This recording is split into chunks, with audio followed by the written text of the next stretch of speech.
I think that I'm really proud of my performance in the tournament. I think I showed a lot of heart, a lot of class, and I was able to showcase a lot of the things that I've been working on and improved on.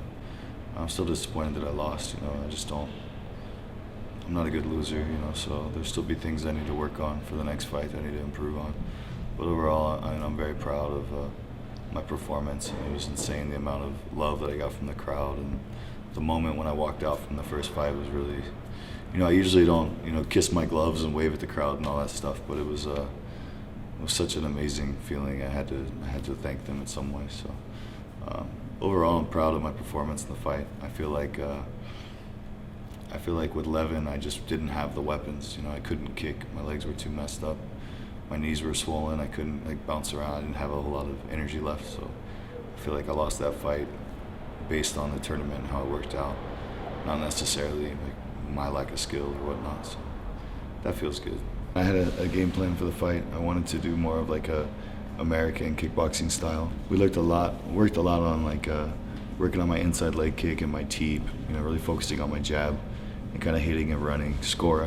My goal was to outscore him, and unfortunately, Simon, came to bring it and was pressing forward the whole time.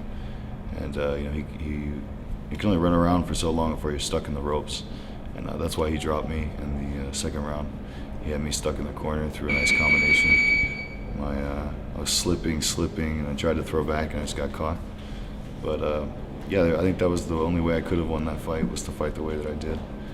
And Simon's beat me twice in Muay Thai, both of which were controversial in my opinion, and they really affected me. They hurt me bad in my career, and it was a very big moment for me, and it was very important that I won that fight. And I did that, and it feels good. I went in the back and talked to Simon after the fight, because I do have a lot of respect for him, and he's a very good fighter. The guy's 39-0, and I don't care what anybody says. If you're 39-0, it means that you got up 39 times and figured out a way to win a fight, and that's very impressive. So that means a lot to me that I won, and I knocked him out. But I hope that he, perseveres and comes back stronger and continues to show why he's one of the best Muay Thai fighters in the world. It meant a lot to my coaches and my manager and my fans. It feels good that I won. Like I said, I'm very proud of my performance. I think I showed a lot of heart, and I think that people don't realize how much pain that you're in after one fight and have 10 minutes and have to walk back out again and try to mentally prepare yourself for that and get amped up, and it's very difficult. And for the Wayne Barrett fight, I was trying to do that, and at the same time, in the back of my head, I had a horrible performance against Wayne the last time we fought, which was another sad part of my career, and that another loss that I took really poorly. So it was really important that I fight smart, and we try to change our style again for that fight. Wayne is more of a counter guy. He's a very awkward, disrespect to Wayne, but he's a very awkward style. It's very hard to pick up his timing. It's hard to figure out what the hell he's going to do. Sometimes I don't know if he knows what he's going to do. But he's a waiter. He's going to wait for you to rush. When you rush, he pulls out, switches stances, and catches you with those really long hooks. And so with his fight, I figured, okay, I'm going to outweight him. I'm going to make him have to come forward. And then also I started doing, weird stuff, because I figured, oh, it really hurts. When he's doing weird stuff, that's messing with my head, and I'm getting frustrated. I'm like, well, I'll do weird stuff back and mess with his. And I think that played a little role in the fight. That's why I did the horrible, insanely ugly, failed cartwheel kick. It didn't land. It was not my proudest moment, but I think that was one more thing that kind of threw off Wayne.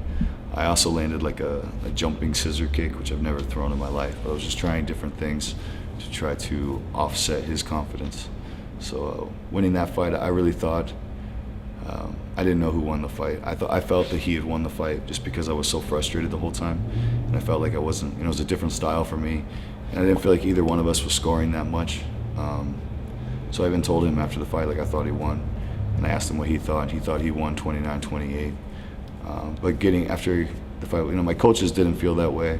And honestly, his coaches were standing there when I said that he won, and they weren't saying that he got robbed. I asked the commissioners in the back, and they said it was a close fight. Nobody got robbed. I asked Rimmon, the head of talent management, and he said that I won the fight. After getting home and watching the video and the replay, I think I won the first and the third, and I think that the second round could have gone either way. I don't like fighting Wayne. It's not a good style. I don't enjoy that style at all. But that's my job, and I had to beat him to get to the final, which was my goal. So I actually expected a lot more from Pereira than he showed in the fight with Artem Levin. I think that maybe he got caught up in the moment. Or like you said, maybe he's fighting the legend Artem Levin instead of the man. But he's a really good boxer, and when he fought in the tournament last time, he had an insanely high punch output. So it's really hard to slip and dodge and duck, dive, ditch, dodge, duck, or whatever. It's hard to do that with a guy that has a 6'8" reach, a wingspan, and throws that many punches. And he didn't do that with the Levin fight. So I mean, I'd fight him. I'd fight anybody that Glory asked me to fight. So it's not really my option. Linden actually seemed like a really nice guy. At the press conference, he said something about what it was like to be fighting at middleweight when he used to be a heavyweight. And he said something about, I could see those punches coming or something. It was funny. He just seems like a nice guy. He seemed polite. I like the guy. He seemed like a good dude. Stoica, I think, was better than he showed. I think maybe he got caught in the moment. With all my LA fans cheering and going insane with all those people, I think probably a lot of people got caught up in the moment and didn't perform as well as they could. But I still believe that those are the 8 best middleweight kickboxers in the world. In the final, I fought Artem Levin, and that was the hardest thing in the world for me, because after the Simon fight, I had 2 fights, and there was 2 fights and Wayne Barrett's fight, so I had like 3 fights before I had to get back out there. After the Wayne fight, I got out of the ring when Daniel Guida and Verhoeven were getting into the ring. I walked to the back, changed my gloves from white to black or whatever it was, and then walked right back out. And it was 9 minutes, before I was back in the ring. And my legs were shot, my knees were shot, my face hurt. There was a lot of headbutts going on in the Simon fight, not intentionally, but we were banging heads a lot. So like the side of my face was really, really, really sore and swollen. It's still pretty sore now, and I didn't want to get hit there, but I knew I didn't have a whole lot of energy, and it was frustrating, because when I asked my coaches, what did he get hit with in the former fights? Like, where could his injuries be? And they said, his leg, he was getting a lot of inside leg kicks. And like right as they said that, like I looked down at my shin, and I have a giant boulder on my left shin, and I'm like, I can't kick. So I was forced to kind of look for the openings and try and pick up his timing, which he's very, very good at disguising his timing, and look for the big shots. In the first round, he does a lot of head movement. He's very good at that, which is why I threw the Superman in the last fight. And I figured, okay, if his head's moving, his body's not. So I stepped in and threw a really hard right hand to the body and landed. And I came up with like a left cross, and I hit him right in the neck. And I remember thinking, right as I landed both of them solid, like, yeah! And then immediately he spun into that spinning back fist and just nailed me. And I went down. I got back up, and when I got back up, it was just, and I blew my eardrum.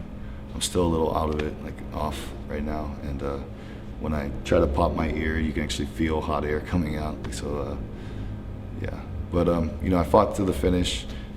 He got a point taken away for holding. After that, I thought, okay, maybe we'll go an extra round, but I was losing the fight. If we had gone an extra round, I would have continued to try to win and try to knock him out, but it is what it is. At the end of the day, I feel like I lost due to the way that the tournament worked out. He fought brilliant fights with Pereira and Verlinden, didn't get any injuries. I got in the ring with my face looking like I had gotten in a car accident, and my body was pretty banged up, but I think that's why I lost the fight. And I think that the fresh Joe Schilling that fought Simon Marcus could have beat Artem Levin. So, that makes me feel good, but overall I'm still disappointed that I lost, and I didn't get the $200,000, and I don't have another Glory belt to show off yet.